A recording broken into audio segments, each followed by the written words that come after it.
ఉపయోగపడే విధంగా చేస్తున్నాం. గుడ్డలు ఇప్పేట తీస్తానన్నటువంటి నాయకుడు ఎక్కడా? కాకి గుడ్డలు ఇప్పదీస్తానన్న నాయకుడు ఎక్కడా? కాకి గుడ్డలు చదువుకున్న యువకులందరికీ ఇప్పించిన నాయకుడు ఎక్కడ? అది కాకుండా మొన్న బిల్ గేట్స్ గారు వచ్చారు, ప్రపంచ దిగ్గజం సాఫ్ట్వేర్ లో, నో డౌట్ అబౌట్ ఇట్. వచ్చి ఆంధ్ర రాష్ట్రంలో పెట్టుబడులు పెట్టండి, మైక్రోసాఫ్ట్ లాంటి ఇన్స్టిట్యూషన్స్ మరింత డెవలప్ చేయండి, సాఫ్ట్వేర్ కంపెనీలు పెట్టండి అని చెప్పి చంద్రబాబు నాయుడు గారు 4 అడుగులు దిగి వచ్చి ఆయన ఇన్వైట్ చేశాడు. ఆయన బిల్ గేట్స్ గారు కూడా వచ్చి రావడంతోనే చంద్రబాబు నాయుడు గారు చూసి how are you my friend అనేటువంటి పరిస్థితిలో స్థాయికి ఆయన ఎత్తి ఆకాశంలో పెట్టాడు. వీళ్ళు ఏం చేశారు? ఊరే బిల్ గేట్స్ వచ్చారే, ఆయన పెద్ద సాఫ్ట్వేర్ దిగ్గజమే, పెట్టుబడులు పెట్టగలిగిన వారే, ఆయన మచ్చిక చేసుకుని ఒక 10 రూపాయలు ఇన్వెస్ట్మెంట్ చేయించే ప్రయత్నంలో మేముంటే వీళ్ళు ఆయన పైన సోషల్ మీడియాలో ఆయన పైన ఆ నేరాలు ఉన్నాయి, ఈ నేరాలని డిస్కరేజ్ చేయటమే కదా.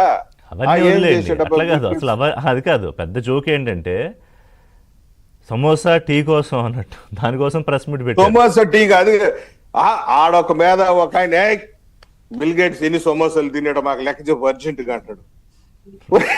కాదయ్యా, అమెరికా నుండి వచ్చింది ఆయన, సమోసా తినేదానికి వచ్చినాడా? ఆడ సమోసాలు లేవా? పైగా ఇంకొక మీద ఉంటాడే బిల్ గేట్స్ ఏం చూసినాడు? ఆ కరకట్లో ఒక ఇదైతే అట్టి తోటను చూసేసిపోయినాడు, అట్టి తోటను చూసేదానికి అమెరికా నుండి రావాలన్నాడు. నేను ఒకటే చెప్తున్నా, మా నాయకుడు బిల్ గేట్స్ కి అరటి తోటని చూపించాడు, ఆర్టీజీఎస్ ని చూపించాడు సచివాలయంలో. ఇక్కడికి వచ్చినప్పుడు మన రుచులు వాళ్ళకి చూపిస్తాము, అన్ని ఉంటాయి. వాళ్ళు డబ్బులు పెట్టుబడులు సార్, బిల్ గేట్స్ గారే సంభ్రమాశ్చర్యాలకు గురయ్యారు. డ్రోన్ ద్వారా మందులు పిచికారీ చేసేటువంటి టెక్నాలజీని మేము అమెరికాలో చేసే వాళ్ళము, ఇక్కడ అమరావతిలో కూడా మీరు చేస్తున్నారు. పైగా ఇంకొకటి ఏంటంటే ఆటోమేషన్ ద్వారా స్ప్రింక్లింగ్ అనమాట.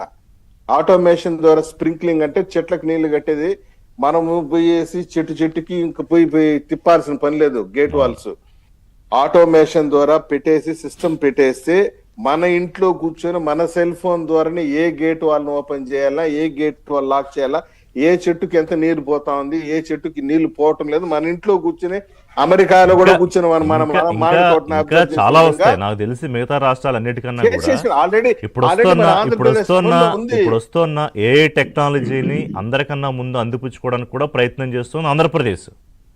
సార్, ఆల్రెడీ మన ఆంధ్రప్రదేశ్ లో ఈ automation system of drip irrigation already implementation ఉంది. 18,000 ఒక ఎకరా కడితే ఈ రోజు కూడా మనం ఆ సిస్టమ్ పెట్టుకోవచ్చు మన ఇంట్లో కూర్చొని. కరెక్టే, కానీ నిన్న చంద్రబాబు నాయుడు ఇంకొక మాట అప్రమత్తం చేశారు.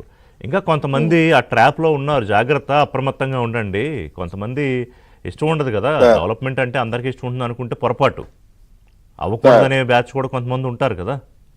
రావణాసురుడు ఉంటేనే రాముడు విలువ తెలుస్తుంది.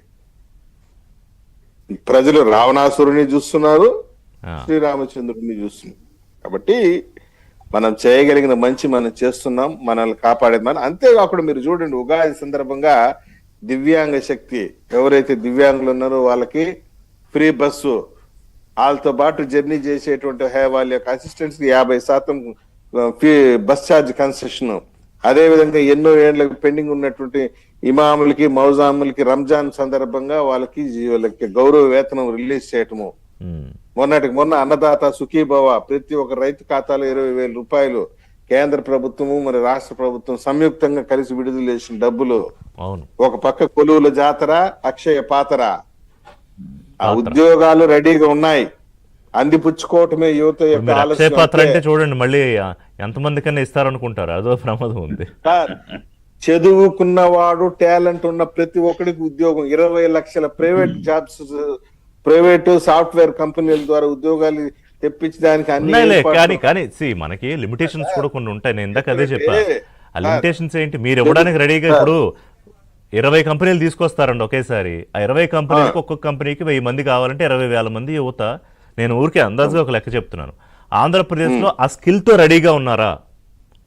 అది ఆ క్వశ్చన్ కూడా వేసుకోవాలి కదా. ఆ పాయింట్ కూడా వస్తుంది సార్.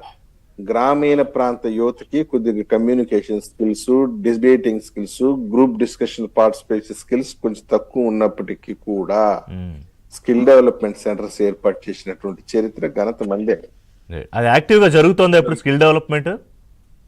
మళ్ళీ దాన్ని రివైటలైజ్ చేయడంతో పాటు ఇప్పుడు మీరు చెప్పారు గ్రూప్ 1 గ్రూప్ 2 పోస్టులు పడిన దానికి ఫ్రీ కోచింగ్ సెంటర్స్ తీసుకొస్తున్నారు. ఎవడైతే యువత పోయేసి హైదరాబాద్ లోనో చెన్నైలోనో గ్రూప్ 1 గ్రూప్ 2 కోచింగ్ లక్షలాది రూపాయలు పెట్టుబడులు పెట్టి డబ్బులు పెట్టి కోచింగ్ తీసుకున్నారు, వాళ్ళకి ఫ్రీ కోచింగ్ సెంటర్స్ కూడా యూనివర్సిటీలో స్టార్ట్ అయి ఉన్నాయి. ఓకే, ఈ రకాలు చేస్తున్నాం.